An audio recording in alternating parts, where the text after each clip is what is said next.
A ver, ¿qué es lo que de verdad diferencia a un buen guía nutricional de alguien que, bueno, simplemente te da una lista de la compra?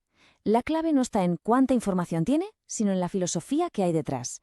Vamos a darle una vuelta a esto del acompañamiento nutricional consciente. La diferencia, en el fondo, es como la noche y el día. Por un lado, tienes el modelo de siempre: imponer reglas, dar dietas cerradas, corregir síntomas como si fuéramos máquinas. Y por otro, una visión totalmente distinta que busca educar, dar herramientas para que cada persona aprenda a decidir por sí misma. No se trata de mandar, sino de guiar. Y aquí es donde está el meollo de la cuestión, ¿eh? El verdadero arte profesional es saber pasar de la teoría, de los libros, a la práctica real. Porque, seamos sinceros, de nada sirve saber muchísimo de nutrición si luego no se sabe cómo y sobre todo cuándo aplicarlo, respetando siempre el ritmo de cada persona.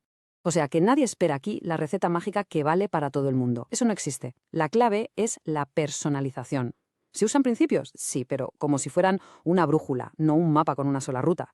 Se adaptan al momento, al contexto de cada uno. Es un proceso de aprendizaje y, por encima de todo, de respeto. Vale, y ahora vamos a meternos en el corazón de esta filosofía. Todo, absolutamente todo, gira en torno a un concepto que lo cambia todo. Y ese concepto es el terreno.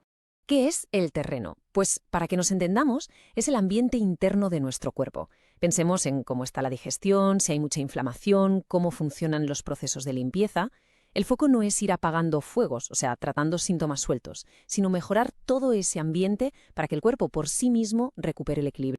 El papel del coach, entonces, no es el de un mecánico que arregla el cuerpo. La metáfora que mejor funciona es la del jardinero. Un jardinero no obliga a las plantas a crecer. Lo que hace es cuidar la tierra, el terreno, para que ellas, solitas, crezcan sanas y fuertes. Pues esto es igual. Se crean las condiciones para que el cuerpo recupere su propia inteligencia para autorregularse. Y bueno, ¿cómo se aplica esto? ¿Suena muy complicado? Pues para nada. De hecho, es un proceso sorprendentemente sencillo. Lo primero, simplificar la comida para quitarle carga al sistema. Lo segundo, observar.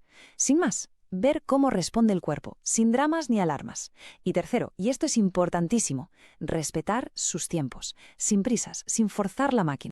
Venga, pasemos a un tema que es la base de todo, la ética, porque acompañar a otras personas en algo tan delicado como su salud es una responsabilidad gigante y exige tener unos límites clarísimos. Hay una frase de Pablo de la Iglesia que lo clava: saber cuándo detenerse es una competencia profesional, no una debilidad. Y es que es así. Saber decir hasta aquí llego yo, a partir de aquí necesitas a otro profesional, no es un fracaso, es una muestra de respeto y de profesionalidad máxima. Y esos límites tienen que estar súper claros. El papel de un coach es educar, orientar, apoyar en el cambio de hábitos, fomentar que la persona se observe, pero en ningún caso jamás diagnosticar, recetar o quitar medicamentos o tratar patologías. Esta claridad protege a todo el mundo.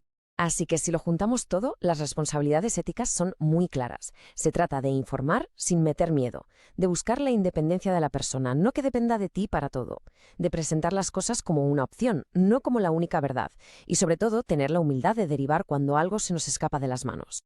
Bien, ya tenemos la filosofía, tenemos la ética, ¿y ahora qué? ¿Cómo hacemos que esto funcione en el día a día, de una forma que sea sostenible, que no nos queme, tanto para el que recibe el acompañamiento como para el propio profesional? Pues la clave es una palabra: coherencia. No se puede ir por la vida recomendando equilibrio y autocuidado si uno mismo no lo practica. Un profesional quemado no puede dar un acompañamiento de calidad, es imposible. Así que una práctica sostenible exige que el guía se aplique el cuento a sí mismo, con su descanso, sus límites y su propio cuidado. Para que una práctica profesional se mantenga en pie necesita 3 patas, como un taburete. Si falla una, se cae todo. Esas patas son el saber, que son los conocimientos, el hacer, que son las herramientas y la práctica, y el ser, que tiene que ver con la coherencia, la ética y la calidad humana del profesional. Cuando las 3 están alineadas, la cosa funciona.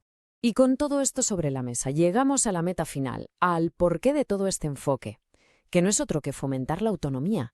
El objetivo no es crear seguidores dependientes, sino personas independientes y con criterio propio. Esta búsqueda de autonomía se apoya en unos principios que son oro puro. El primero, reducir antes de añadir. Muchas veces el paso más potente no es meter más suplementos o alimentos raros, sino simplemente quitar carga, aliviar al organismo para que pueda empezar a funcionar mejor. Segundo principio, y este es clave: observar antes de intervenir. En lugar de saltar con un protocolo estándar, es vital pararse a leer el terreno, a entender los ritmos y las respuestas de esa persona en concreto. La observación es la mejor herramienta que existe. Tercero, simplificar antes de complicarse la vida. Antes de empezar con estrategias súper complejas o de optimización fina, el foco tiene que estar en lo básico, en los cimientos. Una base sólida es lo único que garantiza un cambio que dure en el tiempo.